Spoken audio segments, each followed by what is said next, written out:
having visions.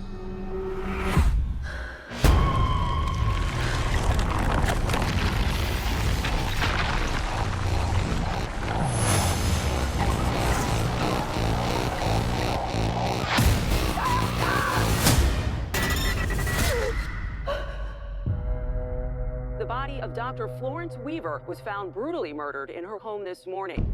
Did you know her? No, but I saw her die. I'm seeing things. I'm seeing murders as they're happening. Hello? He says his name is Gabriel. I think he's someone from my past.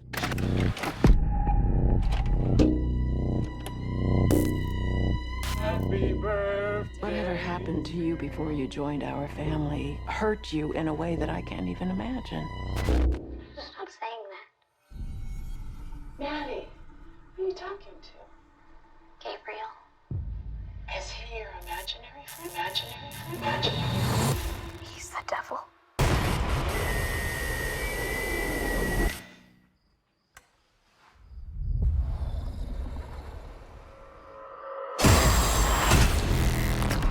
Whatever it was, it's back. He killed again. He's getting closer. He wants to talk to you.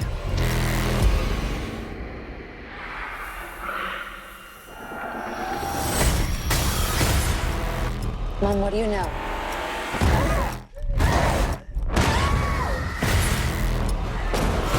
He's coming from me.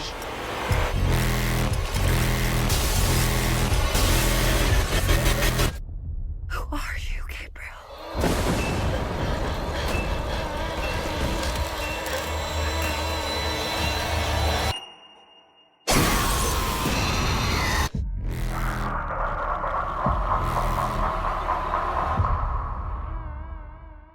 We're going to expand our weekly video segment to take you into the back shelves of your local video store, back where it says horror videos, and where kids are devouring some awful films that we call the video nasties. Are you freebasing? Inquiring minds want to know. I have to break free from this culture of mechanical reproductions and the thick incrustations dying on the surface. Fuck the prime time, bitch!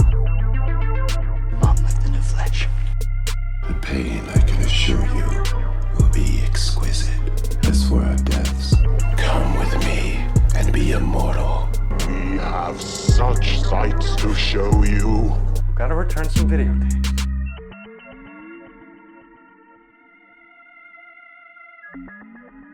Hello, horror hounds, and welcome to a very special episode of Movie House Horror, where we have brought back Mr. Colton. Hello. And first time Movie House Horror participant. He's just the talent, and we don't pay him enough to come on any extra episodes.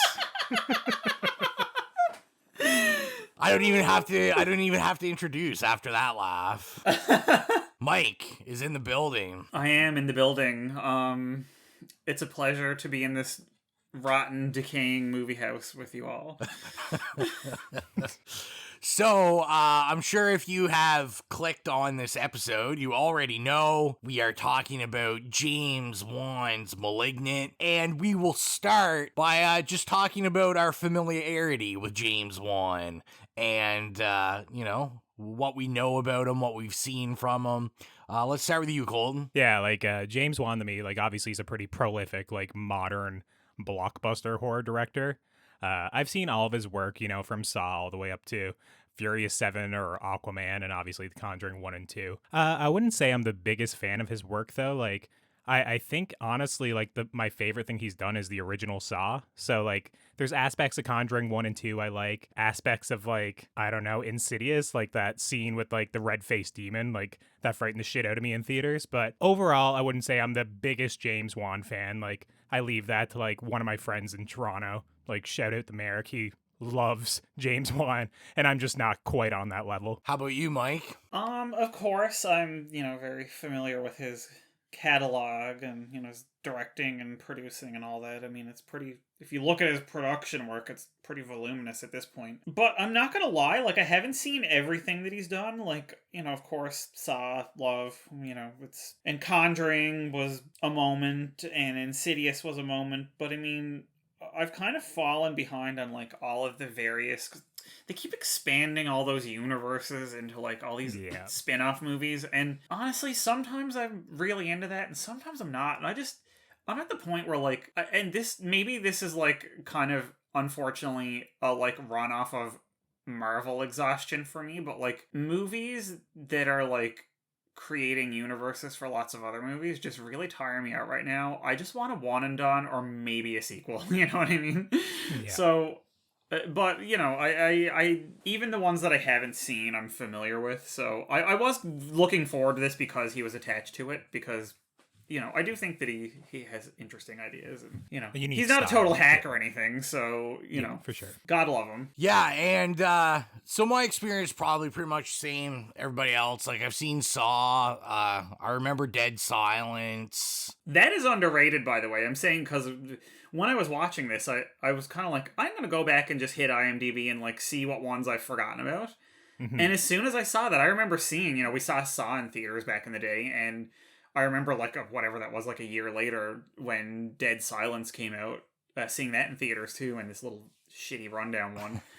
And I was like, man, out of everything in his catalog, like, nobody talks about this movie. I just thought that was really interesting that you brought that up. I remember liking it. I only saw it the once in theaters when it came out. It's one I've kind of been meaning to revisit. And like I said, like, I've seen Aquaman. I didn't know till Colton said that he did a Fast and Furious. I mean, I don't... Yeah, Furious 7, yeah. I've only seen, like, the first 3, and I mean, that was only because I was basically forced to. Well, I think you're missing out on The Rock kicking a torpedo or something back at a submarine. I don't know, something like that in Furious 7, some nonsense. I feel like I can probably get that from every Rock movie, can't I? Fair. I think he kicks a torpedo every movie. Yeah, I was late to the Insidious game. I only saw Insidious for the first time, like, couple months ago. I think I'm all caught up on the Insidious. I'm like, you know, lukewarm on those. Mm-hmm. Conjuring, I only saw like 2 weeks ago for the first time. Which is crazy, but... Oh, wow. I always associate him with just kind of like, you know,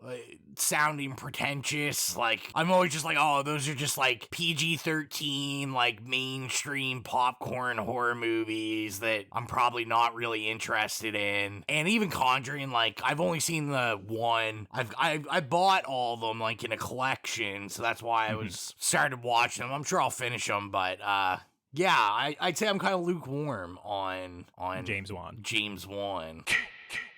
Just a reminder to follow us on all of our social media at It Slays Podcast. We're on Twitter, Facebook, Instagram, soon to be on Tumblr. Of course, we're on Spotify and iTunes. And if you're adding us on iTunes, don't forget to leave us an iTunes review. It doesn't even need to be 5-star. We appreciate 5-star. But the most important part is we want to hear from you. So write us a text review in the iTunes app, and we will make sure to give you a shout out on the podcast. Every review helps as it bumps us up in the search engine, and, you know, that's what it's all about. Back to the podcast. But yeah, I mean, people don't care. People are listening and like, we don't care what you've seen.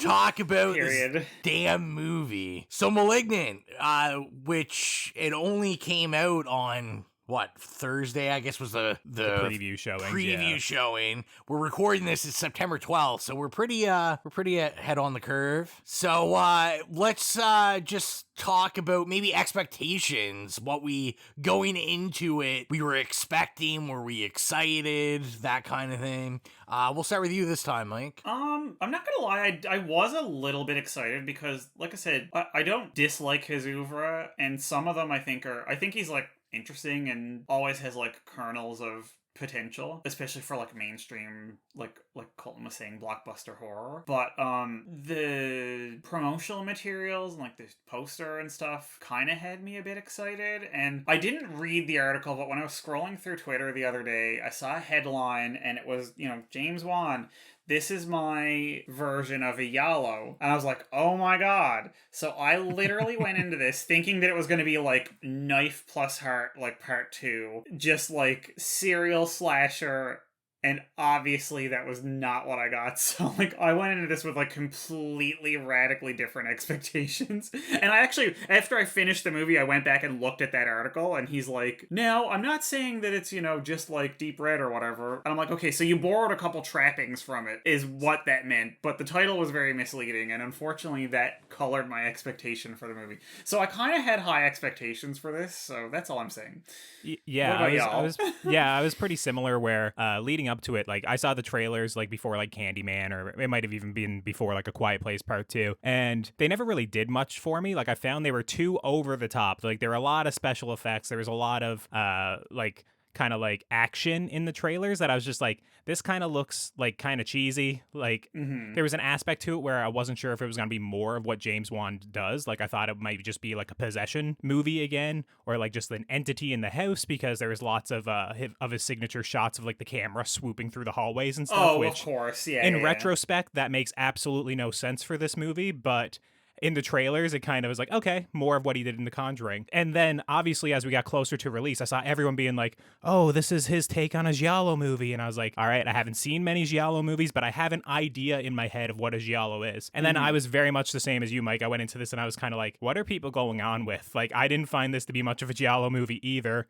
And it was kind of like, well, it didn't deliver on my expectations of, like, it being like an entity or anything either. Yeah. So you can kind of see where I'm going with what I thought on Malignant after the fact. But go ahead, Rowan. What do you think of it? Getting into it? So I remember seeing the trailer probably pretty much like when it got put out, and it did nothing for me. Like I said, I don't have like a great relationship with James Wan. I do appreciate kind of his nerdiness. Any interviews I've seen with him, like on special features or anything like that. Like, I know he loves horror. So, I feel that he, even if I don't like what he does, I respect that a nerd of horror gets to make some horror movies. But yeah, for sure. I thought it was just going to be an entity in the house, that kind of thing. And I was like, eh.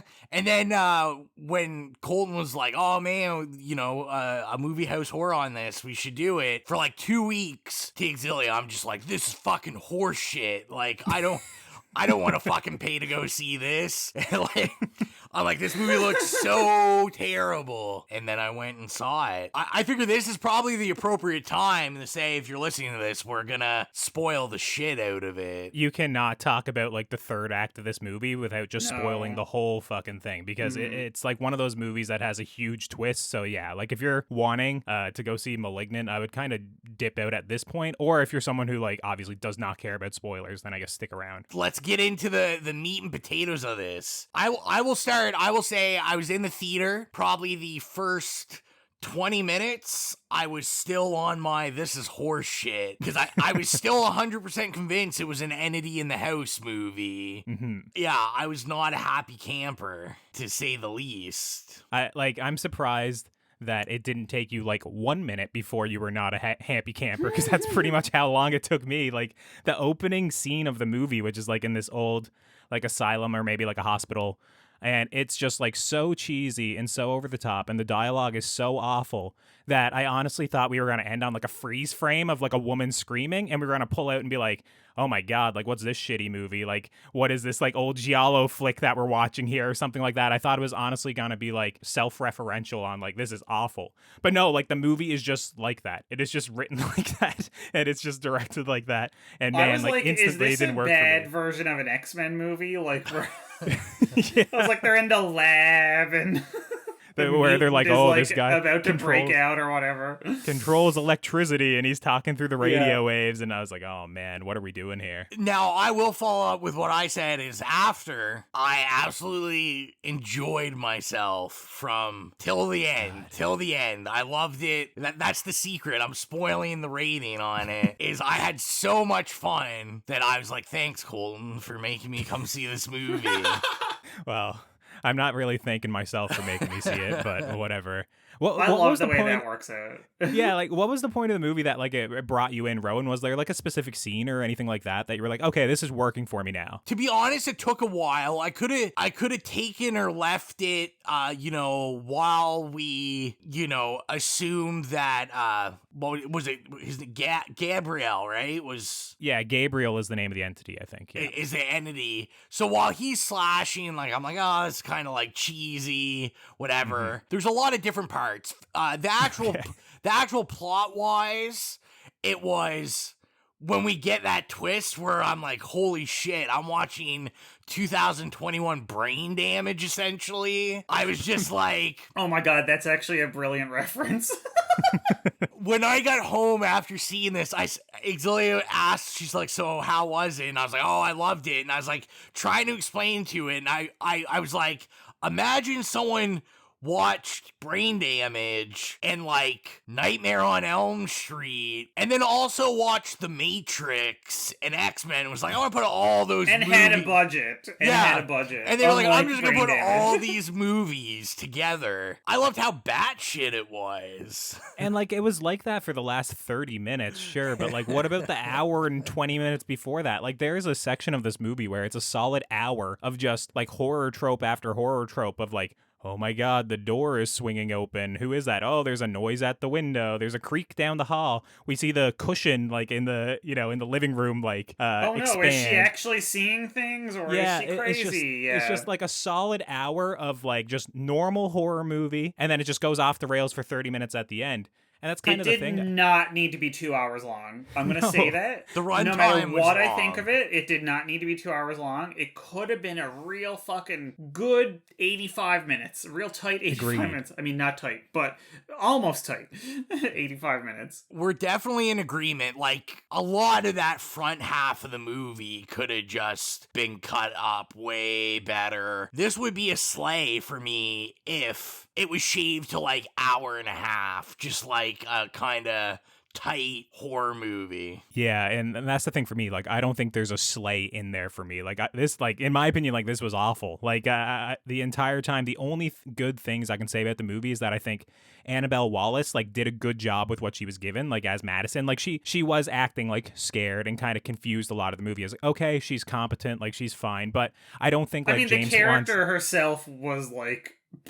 Well, and that's the thing, and it's also like James Wan's direction didn't help out either, because like she'd wake up from the middle of a nightmare or something, and then the camera would rack zoom on her screaming face, and it's just instantly goofy. Like, I can't imagine watching this in the theater. Like, everyone would just be laughing their asses off, I feel like, at so much of this direction, so much of these choices. And other than that, it's like, yeah, I guess I can give props to like some of the gore and effects in one sequence, which is just, it's the sequence inside of the jail cell, not the cop murder scene right after it, because that's literally just all like stabbing and shooting.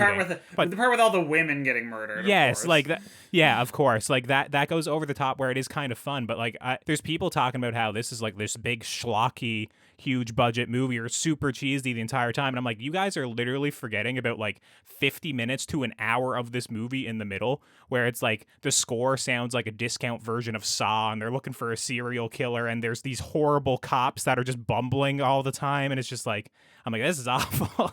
The ending is fine. Can we talk about, but speaking of the Saw thing, so I don't know if this was intentional or not. I was like, either he's ripping himself off, if that's even a thing that you can do, or he's purposely making a reference to, and all I could think about was how the Gabriel on a murder spree fit was literally like the pig face outfit from Saw. Yeah, it was like it was the same, the long jacket and the like blade And it was just like I was watching it and the stringy long hair. I was like, holy fuck, this is literally just the pig from Saw. Well, what about the All workshop over in the attic with like the big spinning fan that looks like super know, industrial when and the blue light? When where the outside shots do not reflect the house that could have an attic like that. But like when they're she in there, crashed through the ceiling, I was like, "Oh my god, this is supposed to be some big reveal." But I was like, "This is bullshit." It makes no sense. It wasn't that they like misdirected us like legitimately. No, they literally put this giant fan that could not possibly be in that house because we've seen every shot of it in there. So I was waiting for the part where they're like, "Oh, you know, like he moved her from there or whatever," and I'm like, "No," and then they just showed it again, and I was like, "How is there a giant industrial Joel Schumacher directing Flatliners in like whatever 1990 fan?" Not to mention, we know there's a second story on this fucking house, and somehow she falls from the attic. So like she'd have to go through like 2 floors or whatever. Like what is this, like Looney Tunes or something? Yes, like, because he does that beautiful sequence when she's running around the house. Yes, and following when she gets back from the overhead. Yeah. So you literally see the entire layout of the house from above, which was a nice shot. Like I thought that was well it's done, excellent. Yeah, that's a great shot in the movie. Yeah, I did like that shot. I thought maybe Juan was getting his A24 on, watching some A24 movies. I mean, he was definitely trying. Yeah, I was like, this is definitely like a Ari Aster move. With like a miniature thing. Yeah, like there's similar shots in Hereditary for sure. Yeah, I'm a little upset because I really like the score. Oh my god! I mean, honestly, it was 9 Inch Nails, like sub 9 Inch Nails, 9 Inch Nails light.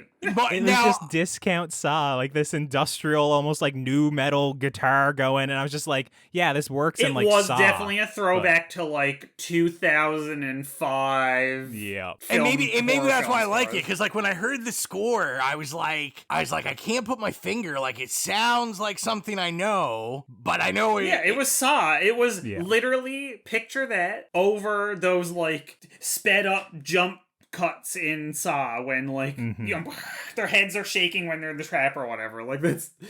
But you know what? When I was watching it, I will give you this. I was watching it and I was like, this score is interesting. I haven't heard anything like this in a horror movie in a long time. And since about 2005. For good reason. And, maybe maybe that was it. I was just trying to be real open-minded when I went in, and I really enjoyed the experience. Funny thing was that there was like an older guy, like probably like 50s, 60s by himself in the theater, like sitting in front of me. And I did feel kind of bad because he jumped many times throughout this film. Oh my god. This movie is not scary. And I was just like, oh, this must be like his first horror movie or something. Yeah, for sure. Like, and there was like audible, like he was like, holy shit. And although I think I'm the one that was just like, holy shit, when we get the good Gabriel scenes where it's like his hands are sticking out of her head, and I'm getting that getting that Total Recall vibe, and I'm just like, oh yeah. So like that's interesting. Total Recall vibe. I never really made that connection. Horror hounds. Do you guys like horror music? I like horror music. Exilia likes horror music. We know Mike definitely loves horror music. So if you love horror music like we do, join us on Spotify. We have a playlist up called the It Slays Podcast Horrific Playlist. We have some of our favorite tasty jams from some of our favorite horror movies, and we're always consistently adding to the list. And let us know. You can email us or Facebook or Instagram us and let us know if there's anything we should add to the playlist. I was going to say, we still haven't actually spoiled what the actual movie's about, so, like, we need to get into the fact that she has, like, a twin on the back of her head. That it splits open at one part of the movie. She goes to the hospital multiple times. They don't treat it. And then it just, like, pulls itself out a bunch of times in the movie and go murder people. Literally, they know she has head trauma, and I'm like, did you not do like CAT scan or like an X-ray or anything Like, on her? did Like, this girl never get like any dental work done where they need to do an X-ray Yeah, on her? an X-ray, Like, exactly. you know, like and I they're don't like, know, there's something man. weird going on in your skull. Maybe you should My favorite part about the skull reveal stuff was like towards the end where he's like kind of sticking out, but like when he goes back in, like the part of her skull that for some reason is just missing, like all of a sudden like reappears. All mends together. Yeah, it's and, all like, perfect. Forms again. Yep. And I'm just like, this is really bizarre. Well, that was my big question going into it, where I was like, how the hell do you have like actually like you know, like an identical twin on the back of your head, like fucking Voldemort, you know, the Philosopher's Stone or whatever for Harry Potter movies. And it's literally just like, how are you ever like intimate with someone? How do you ever do your hair? How do you ever do any of this? And then I was like, oh, they explained that they like sand his face down and like shove it into her skull and do like a skin graft and a bone graft over it. But I was just like, oh my God, like the fact that you have to like show like an extended sequence of how you like make this twist work, I was just like, man, oh man, this is I don't know. And I was like, okay, so when the back of her head comes open and he comes out, how come the front of it is still her face regular? Like, I look at it like a hinge where the front of her face was like the pivoty part of the hinge, and it's like, why isn't her face folding in on itself while he's out on the back? I was just like, well, because it has to go somewhere. you need the hilarious shit in the end where it's just the actress's face on the back of his as he's like fighting everybody. It just looks so goofy. I don't you want need to that, be man. pedantic, right? Like, I don't want to be pedantic, but like, legitimately none of it makes any sense. And I want to say also that, like, I'd say about 12 minutes before the reveal, I was sitting there and I was like, haha, wouldn't it be funny if this was like a ripoff of Stephen King's The Dark Half? Haha, and then forgot about it. And then when it happened, I went, and then I went, they did rip off Stephen King's The Dark Half. They did. Yeah, so I watched it with a couple of friends. We did the exact same thing, Mike, where like obviously throughout the movie we were kind of being like, oh, is this where it's going? You know, oh, is it like, you know, she lost the twin in utero and it's kind of like they experimented on it and this is like the entity, or like what is this, or is it a monster, like this gratuitous thing?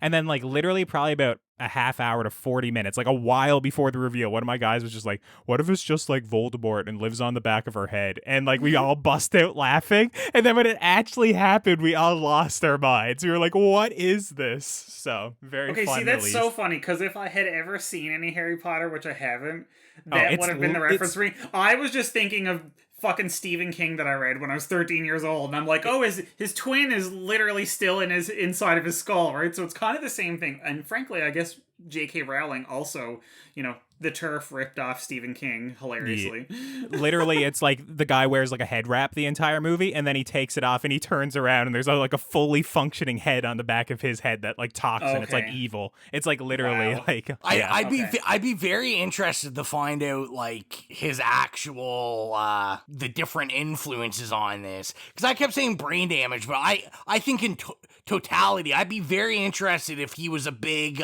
what's his name, like Frank Kenlotter fan, like Basket Case. And... Oh yeah. He did. The article that I read did have a couple of things that he, because of course he, you know, made the Giallo like connection, and he's like, oh, Mario Bava, Dario Argento were two of them, but he did. It's worth checking out this article. It was on Bloody Disgusting. Yeah. Oh, yeah. So in the Bloody Disgusting article, he cites Dario Argento, Mario Bava, and Brian De Palma as inspiration. And it was funny because I actually thought that there was Brian De Palma influences with all the shots, the crazy, like, overhead shots and stuff. Mm-hmm. But I was like, the substance of the movie obviously had no Brian De Palma in it at all, except maybe like connections to like a crazy twist at the end and like explaining it away with like Dress to Kill or something. But like, it's like if all of your references are just like, I threw in a couple camera shots that were kind of like them, or with the like Argento, like, oh, they had a cool knife,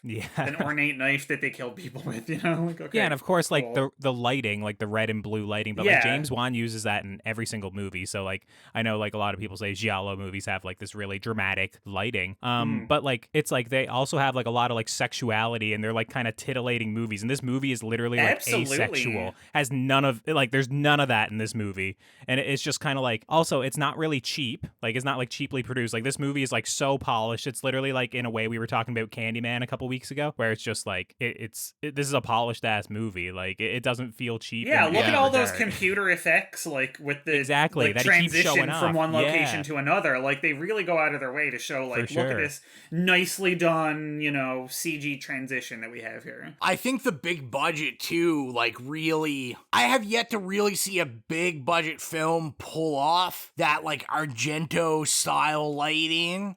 I mean, that lighting just looks good. Big budget filmmakers just, it's way too polished. Like you said, like, Yeah. the blues and the reds, like there has to be like this technicolor aspect to it that makes And it they look didn't good. use it enough in this movie. Like No. I thought from the few stills and stuff and the poster and the stuff, I tried to actually to avoid as much as I could anything about this movie because I knew we were going to be watching it. But I was really hoping for, like, because he has an aesthetic, which frankly a lot of horror people lately, and all the like spin-offs of his work that other people do, they They're all don't really ripping have off. much of an aesthetic. Yeah. But like I was hoping for more of that, and they really used it sparingly and at the wrong times. Like the most that they did that in, I feel like, was at that super over the top bit at the beginning that made it look like a fucking X-Men The Mutant is Breaking Out movie. And Yeah.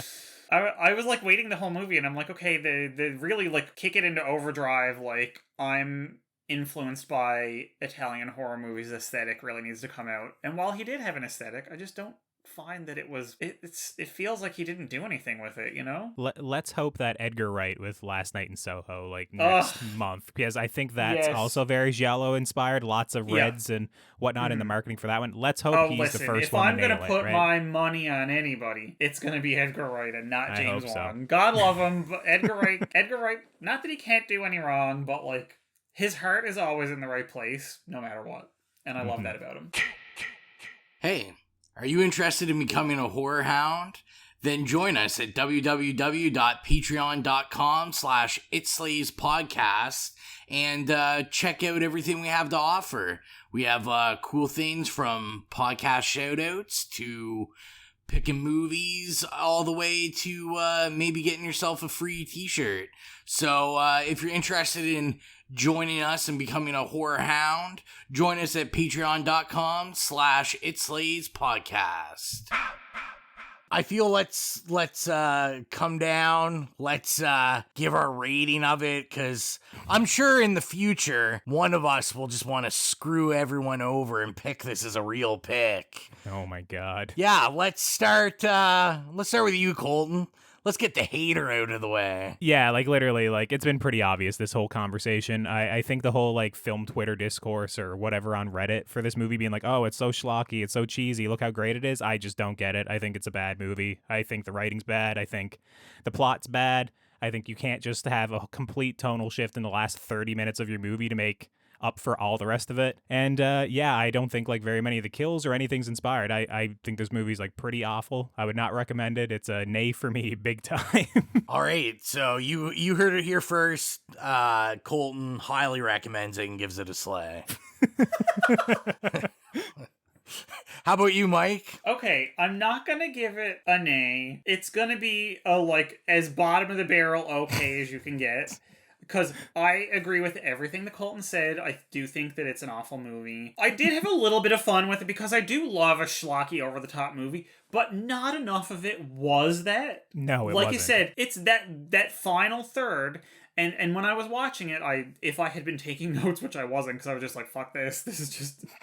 we're going to throw this, out the window. It would have been that, like, they obviously wrote the whole movie around this twist and this scene at the end, essentially, right? Like that was very clearly what 100%. the movie was about, and that was obviously the most well done, and it was a stunning like act. That last bit in the police station was, for what it is, like, it was so well done, but unfortunately that's what they wrote the movie around. And I said that about Saw, actually, when we talked about Saw. I was like, there's this one bit that they wrote a whole movie around, and I feel like that happens in a lot of his movies. And you know Fair what? enough. Listen, when I used to write stories and stuff in school, I would think of this one cool thing and be like, well, I'm gonna write a story around that, you know what I mean? So I get it, but I'm not like a director with a budget in Hollywood, so but I will say this, I want to say that he did a very, very good job paying homage to that stunt person at the end. Whoever was doing the stunts for the last, half hour of the movie is a master at what they do and was brilliant. And I think that whole last bit of the film, which was very enjoyable for what it was such a like beautiful tribute to this person's abilities to like be a kung fu artist or whatever. That's all I'm saying. Yeah, I think they're like a dancer and contortionist or something. I don't have their name here. Yeah. It was really cool. I was like, this is they literally just had this idea and built the whole movie around it, and the rest of the movie can get fucked as far as I'm concerned. So there you go. This is a hard one. I'm gonna go against the grain. I'll give it a Don't be afraid to be yourself, Ro. When I was talking to you, like, loved this, so come on. But anyway, be honest. Like, we want to hear your honest opinion. I'll give it a yay. I had a ball with this. I think especially with how much I didn't want to see it. I had a ball watching it in the theater. I thought I could definitely see his love of like 80s, 90s, early 2000s horror kind of all mushed together to give this weird, like, it's another one of these horror movies that doesn't have like a time period really attached to it. The only real low part for me, other than the length, was the sister. Possibly a girl. Are we gonna have to fight? I mean, that's the only reason I kept watching the movie was the sister, and when it looked like she died, I was like, I'm turning this the fuck off now, because she's literally the only character in this movie that I give a fuck about. I don't like that. The main character can get fucked. Everybody can get fucked. She just climbs in through the window of the second story at one point. I'm just like, what is this? This is like a Family Channel show or something. Like, I know. anyways. I thought it was kind of a cute, like, I was just waiting for, like, I don't want to wait, like Dawson's Creek, to start. Yeah. I just thought her acting was really bad. Although, to me, if this was going to be super schlocky, it would have worked. But where everyone else played it straight, I was like, she just looks confused most of the scenes. But that was really my Okay, but listen, here's the thing. I personally have a soft spot, and my favorite character in every movie is the, like, sister, best friend, whatever, who's more interesting than the main character and gets killed off. That's my favorite person in every horror movie. So, like, obviously that was going to be my favorite person in this. Right from the get-go, as soon as she came in, I was like, that's my girl right there. I will say I did appreciate, like, when she comes to the hospital in the princess outfit, and she gives us the explanation while she's wearing it, even though it had nothing to do with the story. Like, it was just like, God. This is why she's wearing a princess outfit in a hospital in this serious scene. Anyway. I think that was meant to establish her as a bit younger than, maybe. I wanted to call her Emily. They just wanted to put her in a princess outfit. Exactly. They wanted that shot of her cuddling the sister in the bed in a Disney princess outfit. Yeah. I mean, sorry, NEY.